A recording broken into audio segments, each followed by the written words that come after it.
cams are incredibly important, not only for your own safety, but safety of kids that are driving, safety of loved ones. My wife got in an accident. It took over an hour and a half for the police to show up, and they never came. They eventually called us and said, well, since nobody's injured, just fill out an incident report and we'll take care of it. When, she was not at fault by any means in that collision. Anybody that could have seen it would have known that. But in this circumstance, she called in and the guy had already called his insurance and told him it was her fault and, tried that play. A dash cam will help cut down on that. It helps cut down on your stress. If you have a teenage driver, it helps to improve honesty. So I was driving across a bridge here in Washington State. This is the Hood Canal Bridge. And this goes across. Hopefully you guys can see that. That's the quality that you're getting. Now my Amazon feed is only going to be 720p. So you're not going to really see the high quality that this thing has, but it's actually keeping track of my miles per hour. If I get myself out of there, it's keeping track of my longitude and my latitude here. Super, super clear video. And now there's a little bit of reflection off my dash. My car is unique. It has a really, really flat roof, but you can see the frame rate in there. This is a 1440p version of their dash cam. Now, are you going to be able to pick out license plates? No, not a lot of them can. It's not like CSI where you zoom into the license plate, but I'll show you what this thing does have, which is much more unique on here. And that is the ability to track moving objects. So it has advanced driver safety features. So once you get this thing installed properly, you can see. Now, somebody asked, they said, oh, is it tracking their speed? No, it's tracking their distance. I didn't know that at first, but you see, it's showing me keeping in the center of my lane. When you set it up, it'll walk you through a calibration process. It's also keeping track of the roll angle, pitch angle. You can see we're going uphill here, so the car is pitching up, direction of travel, G-forces that are going on. It's doing all of that, and it's doing it real time. So you can see here. Now this HUD, this heads up display, doesn't exist on your phone, or the device doesn't have a screen at all. But it does have that advanced computation that's going on, and those are distances. So you can see that one car is 90 meters away. Now it's moved along, but that other place was about 49 meters away is what it was tracking. So really, really cool capability on here. Now, I don't know if you can see this already, but we're driving along. There's a light amount of rain coming. That's why I've got the wipers on here. And you can see coming towards me. Now, I've zoomed this in just a little bit because this thing has a 170-degree wide angle. I had to zoom it in a little bit. But those are headlights in my lane, three car lengths away in there. And I'll play it real time here. So that's how fast it happened. I was already on the shoulder because I drive way ahead. Now you can see here, when that last car goes by me, he's still all the way in my lane.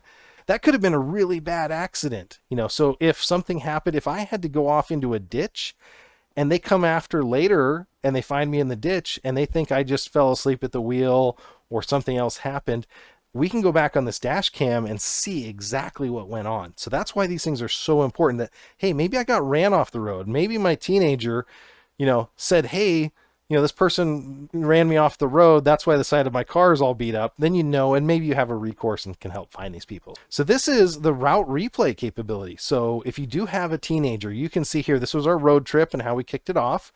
We were literally driving along and going down the freeway. It has our maximum speed at 108 kp or km, per hour. Now, we don't go by those. We do on freedom units, miles per hour. That was the one thing that I thought was interesting about the software, is I could do the replays, but it was always in kms, and I went through all the settings and I could not find a way to change that setting to miles per hour. You can change some of the other stuff on the display to miles per hour, but that's the one setting in the replay that didn't seem to be accessible. So another thing that you'll notice that this thing does not have conspicuously is an SD card slot. Normally you buy a nice dash cam, you got to spend another $15, $20, $30 or more on a high capacity endurance memory card, something that's going to stand up to the heat. This actually has eMMC storage. Now, eMMC storage on a laptop, no good. On one of these, pretty cool because it's built in. This version just happens to be 64 gigabytes. It comes in 32, 64, 128 gig on the device itself. Good and bad. Like, I wanted to plug the device in and just download all the files, but you can't do that. You have to use the app, and the app can be slow at sometimes when you're downloading large files, and the app will tell you that because it's doing it all over Wi-Fi. So this is something I want to show you. It's a lane keeping assist feature that this has. One of the only ones I've seen in a dash cam that can do this. I've got cars that I've seen that can do this, that have thousands and thousands of dollars of telemetry and stuff. But this is doing this all with that video. And I'm going to go ahead and be quiet here, and hopefully you can hear me and my wife talking and what it does. I just started. Lane departure.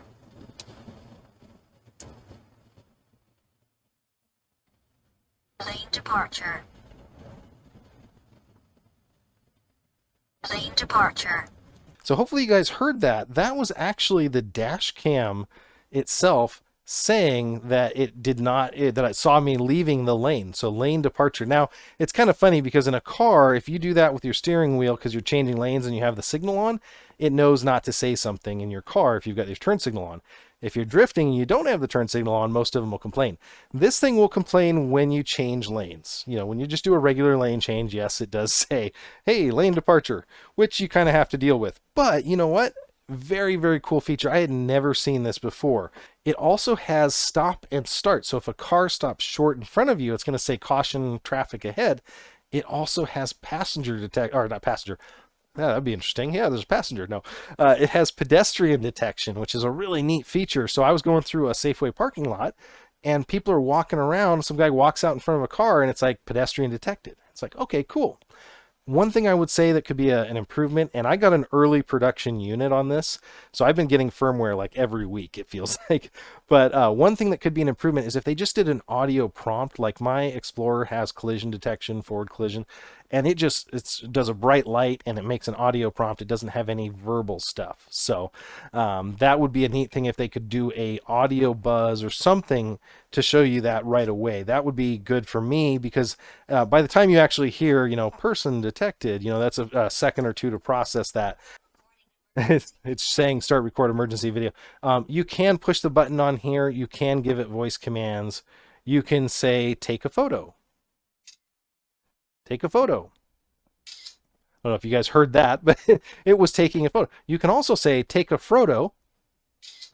That's Frodo Baggins for anybody. That's what we figured out is we said something about Frodo and it decided to take one. But so the voice commands are not great. You may or may not want to turn them off. I think they're getting better.